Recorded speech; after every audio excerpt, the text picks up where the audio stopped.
All right. Well, welcome to this edition of Your Health, Your Wealth.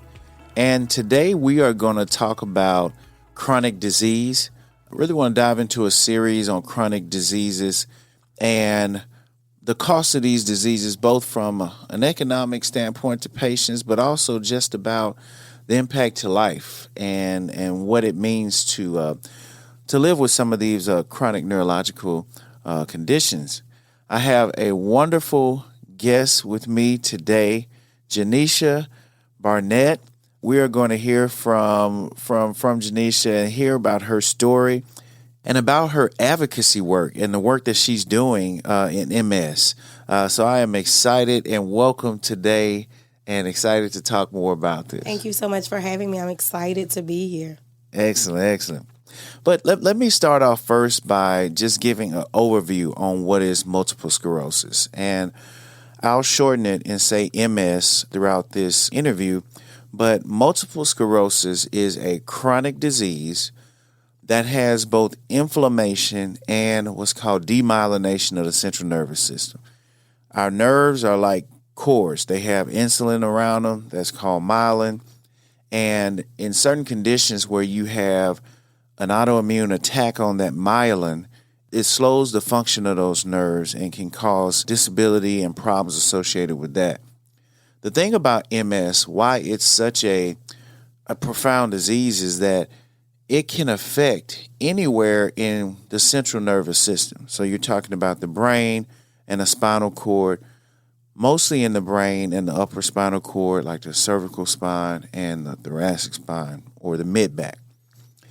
Usually it affects people, what we call during those most productive years, the 20s to 40s. And so when you look at the actual impact that MS has on patients, because it is during these child productive years and working, it can have a profound impact. Women are 2 to 3 times more likely to be diagnosed than men. And the symptom burden of MS, it varies a lot. I remember in training, there are a couple of conditions that were like what we call universal mimickers, meaning that they can cause any or a wide variety of neurological signs and symptoms. And MS is one of those things because it really all depends on where the attack happens, in the brain or the spinal cord and so forth. And there's several different types of MS. The most common is what's called relapsing remitting, where you have like an attack and then a smooth period, and you can have another attack. Then there's secondary progressive and primary progressive as well. And the treatment landscape has changed dramatically over the years. And, we're going to talk about that. I remember in training, when I went through neurological training, we had what's called an ABCD treatment. That was it. You had steroids, you had Rebif, you had Betaseron and Copaxone. And that was pretty much it when it come to how you were able to treat this disease. Now you fast forward to today, and there are over 20 treatments now for acute attacks and chronic disease modifying therapy for MS.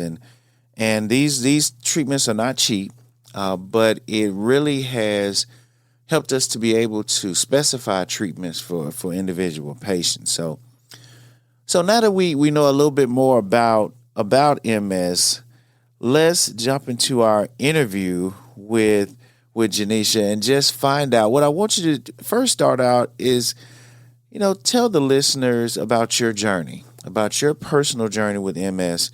What were some of the first signs and symptoms that you experienced that made you go see a neurologist, and tell us more about your journey with dealing with this. My first signs and symptoms really were over a period of time. Nothing in my life ever happened together. I would have something happen one time, and then nothing would happen until a year later, or maybe 2 years later.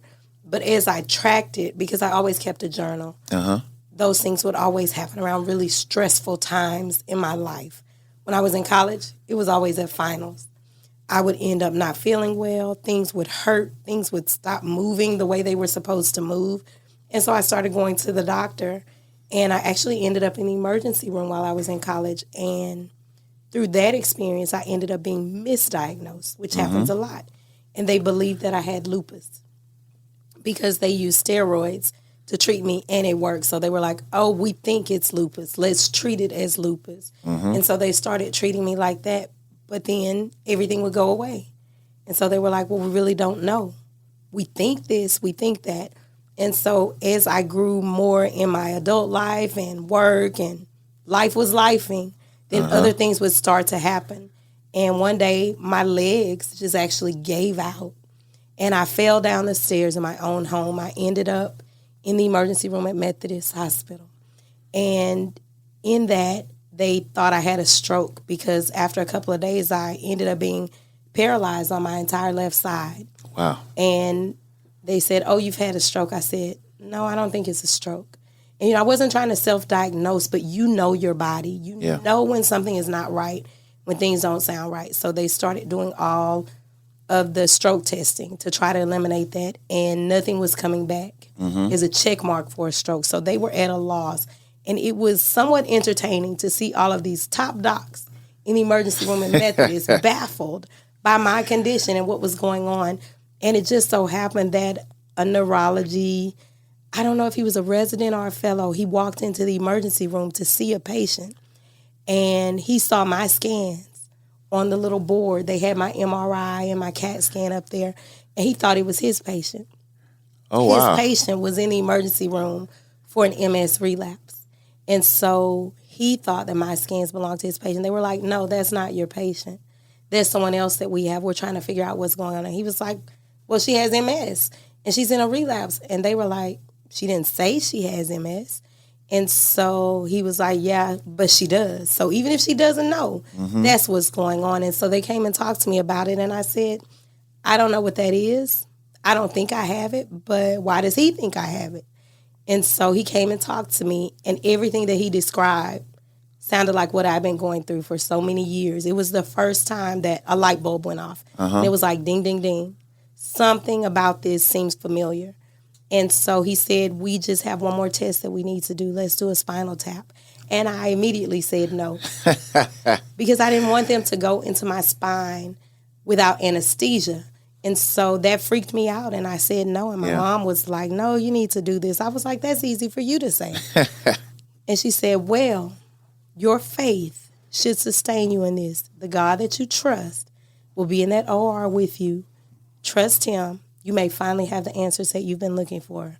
And so my own words came back to haunt me because I work in a cancer center, and that's the kind of things that I share with my patients in the hospital. Let your faith sustain you. Trust the doctors when they say that something is needed, that you may really need it. They're the experts. They've gone through the training, and she used everything that I was telling all of these other people to convince me to do the spinal tap with no anesthesia. And that it still freaked me out, but I said, okay. Wow. And we did it, and within 2 hours, I have results. And they say, you have multiple sclerosis. And I said, okay, what do we do now? And, you talk about misdiagnosis. And I often see that because, as I mentioned earlier, this disease can affect anywhere in your central nervous system. So it can affect your vision. It can affect numbness and tingling. You can have weakness, as you described. So a lot of times, unless you have that astute clinician like this, I love to take credit and say it was me, but like this resident or whoever was in the ER, you can be misdiagnosed. Nothing ever happened together. And so it would be sporadic symptoms. And nobody ever put them together, including myself. I didn't believe or have any reason to believe that they were related because no one in my family had MS or had anything like I was experiencing. So it never dawned on me that all of the symptoms through the years were connected. And the connection of the symptoms. I talked earlier about the impact that this disease has on someone's life. And things like missing work, different things like that. Talk a little bit about how, now that you've got this diagnosis, you're starting on this journey, what type of impact has living with MS had on your life personally? It has changed my life drastically. Initially, after the diagnosis, I didn't work for probably about 2.5, 3 years. I stayed home. It affected my mental health because I went through a depression. I didn't even know that I was depressed until after the fact. You know how people say hindsight is 20/20? Yep. I realized that I was depressed, but I didn't want to do anything. I would get my daughter to school, and as soon as I would drop her off to school, I would come back home, and I would just lay in the bed and cry because I couldn't understand why it was happening to me. I was trying to find out information about MS. I couldn't find anything, but it wasn't that it wasn't out there. It's just I didn't know where to look. And so then it was time to go back to work. I had, thank goodness, purchased insurance from the Affordable Care Act. So that's how I was able to start treatment. And so when I purchased my insurance, I was looking for insurance that was particularly going to cover multiple sclerosis. Yes. And cover the medications that I have found online that I might start, and cover the doctors that I wanted to see. But to have to do all of this when you're not working, like that just made the depression even worse because I was like, how am I going to afford this? My finances were okay, but it was okay when I seemed like a healthy person. Yeah. But now I was going to have all of these doctor's appointments and I was going to have all of these really expensive medications. But when they said expensive, I was thinking like, okay, $100, $200, I'm going to pay for medicine. I had no idea what was to come. But I did end up going back to work because I had to snap out of my depression. I was tired of sitting at home. I was bored, and I felt like I was going to waste. And so I went back to work, and I got insurance through my employer. And so then I got to see the doctors that I really needed to see, and prescriptions started coming through, and I was like, oh, my God, how am I going to do this? Prescriptions were running a couple of thousand. Oh, wow. And so without health insurance, I wouldn't have been able to manage that. So the stress of going back to work alone started putting me in a relapse. So I had been normal while I was sitting at home crying. Yeah.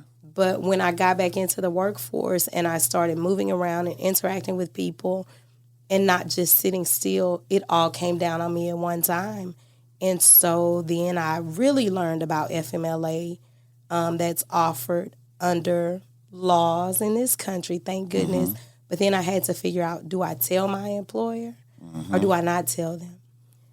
Does policy require that I tell them, or can I just apply for the FMLA and keep it a secret and they don't have to know why?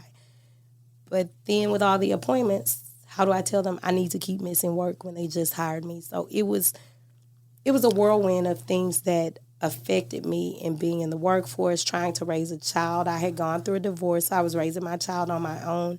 So it was like, again, life was lifing and it was doing way too much, but I had to figure out how I was going to manage it all. So I just took it one day at a time. And that's why I think you're such a good advocate for others because it's not uncommon. And you touched on so many things there, but I often tell patients, even with the diagnosis, is that there are a few things where, okay, you need to make sure and talk with your insurance company and make sure that you choose the right type of insurance, just like you rightfully did, to make sure that the drugs are covered. Because we've seen, and with this condition, some of the most expensive medications, and it's unfortunate, even as a clinician, there are certain patients that I want to treat with this particular treatment, but I can't.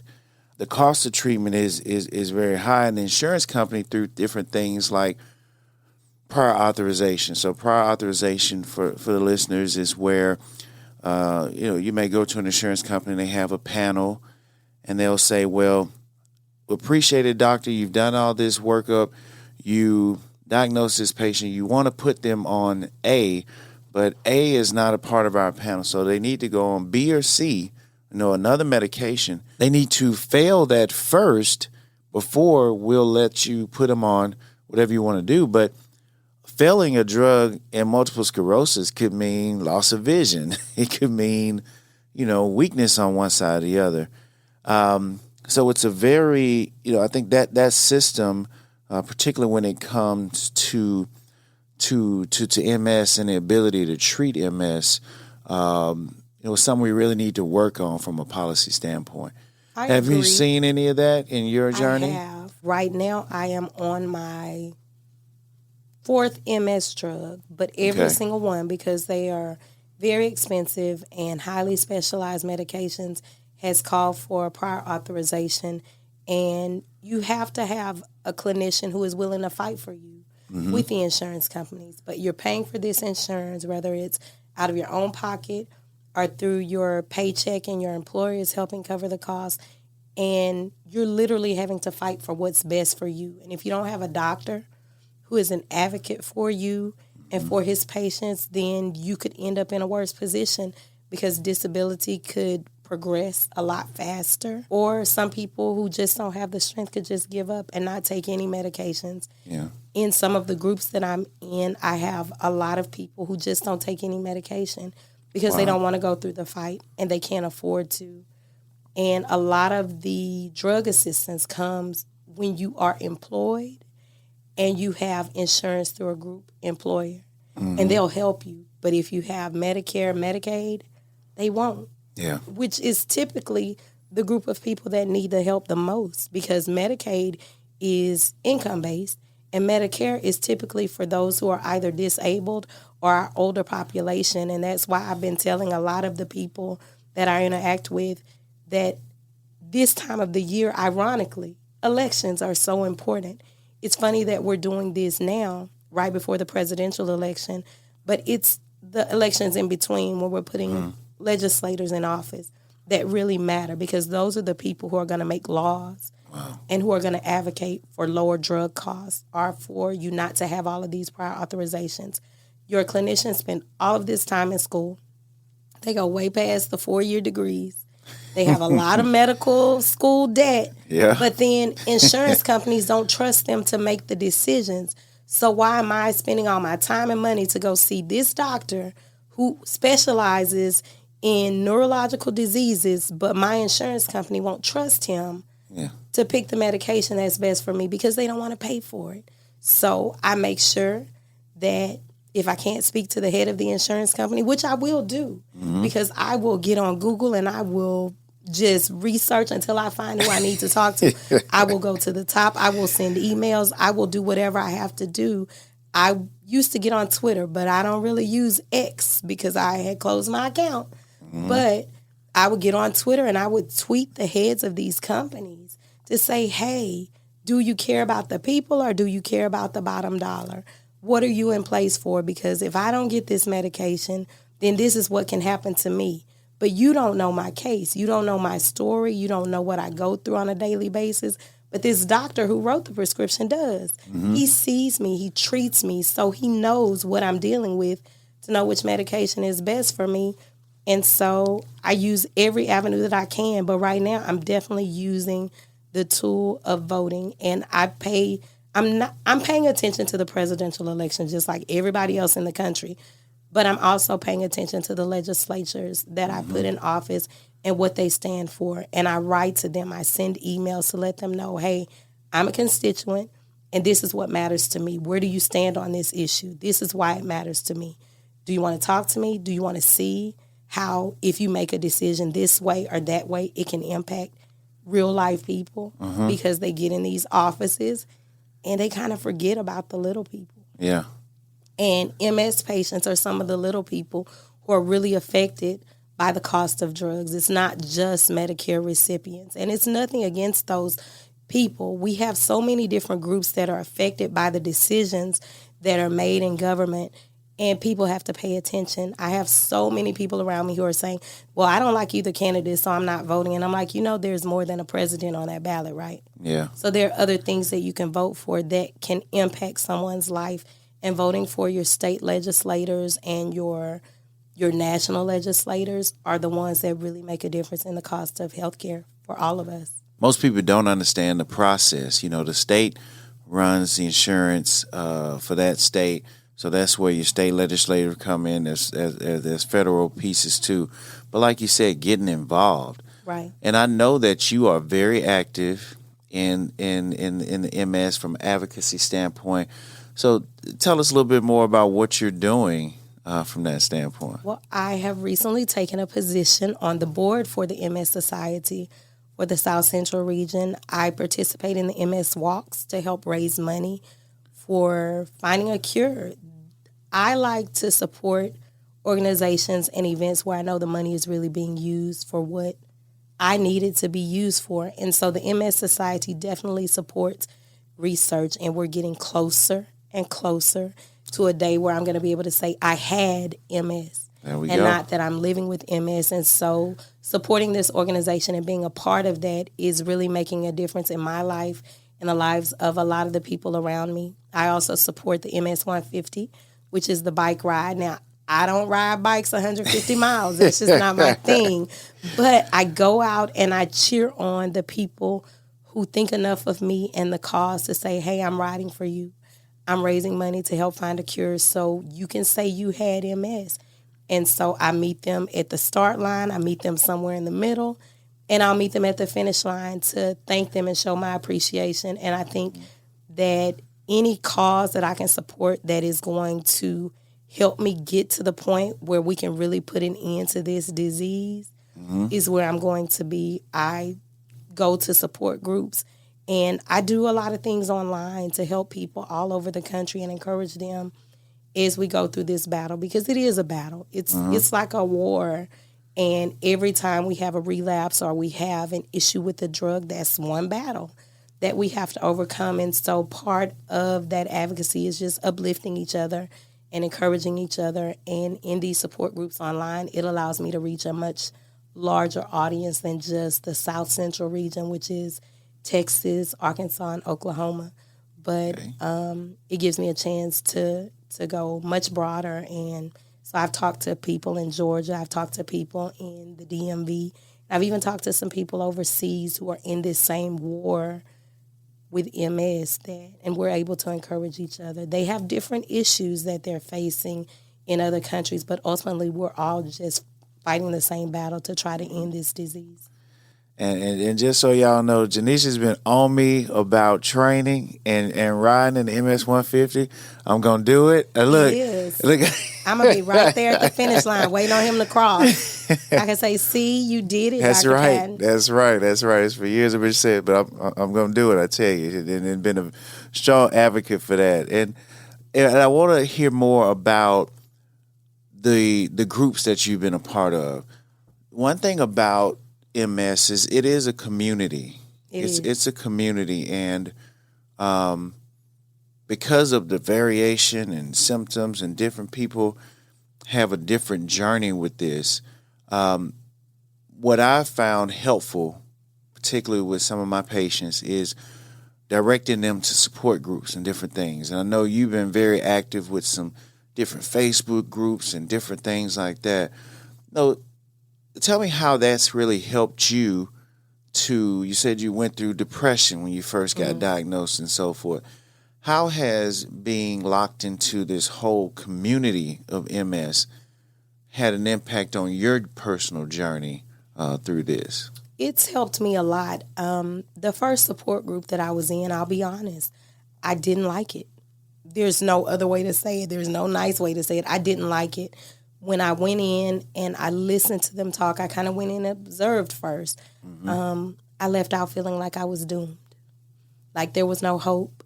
There was never going to be a cure. And in a short period of time, I would probably end up in a wheelchair based on this group. So I had to find something else. I was like, this can't be it. There has to be more to it than this.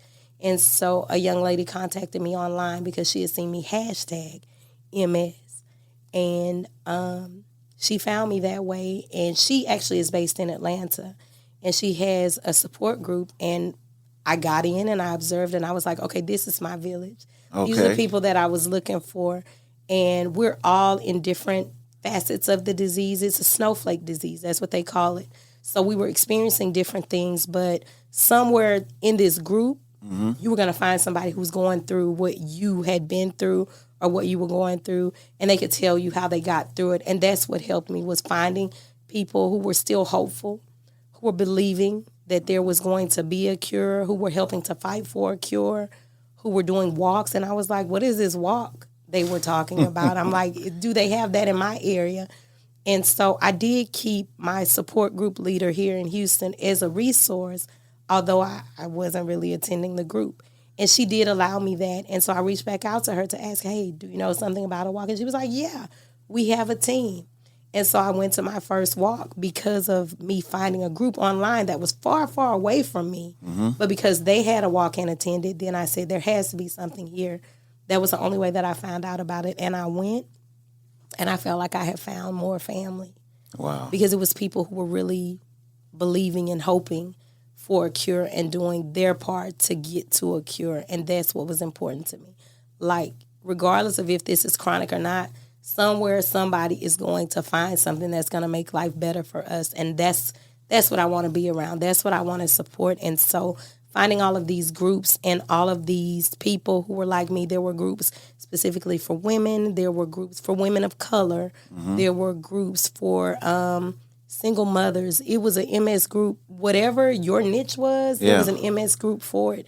And I had no idea it was so much out there. So I just joined every single one to see which one was going to fit me best. And I found family somewhere in each and every group that I've joined, and they have been able to help me find other resources. Before I went back to work, they helped me get connected to the MS Foundation, and they provided me with a laptop so that I could try to work from home if that's what it ended up being. But the walls were closing in, so I had to get out of the house. But the laptop came in handy to do more research on what was out there. They helped me find things where my daughter could participate, because having a young child with an MS diagnosis, she really didn't understand what was going on. She just knew mommy was sick. And so there were other people, and we supported each other in how we explained this to our children, how we helped them deal with it.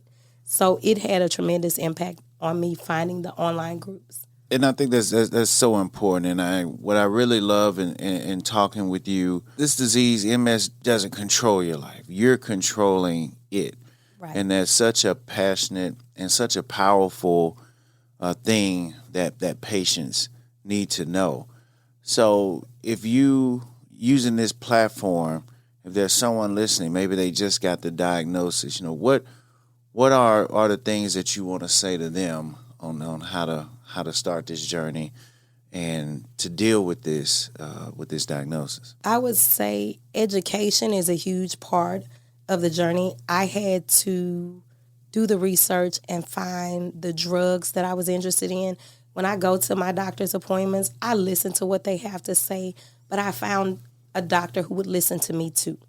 And so it was important so that he would understand the drugs that would work for my lifestyle and where my goals were to keep working and to keep being an active mom. Because when you have a young child, you don't have time to just sit on the couch and watch TV. And so education, research, and definitely faith has helped sustain me through this whole process, and family.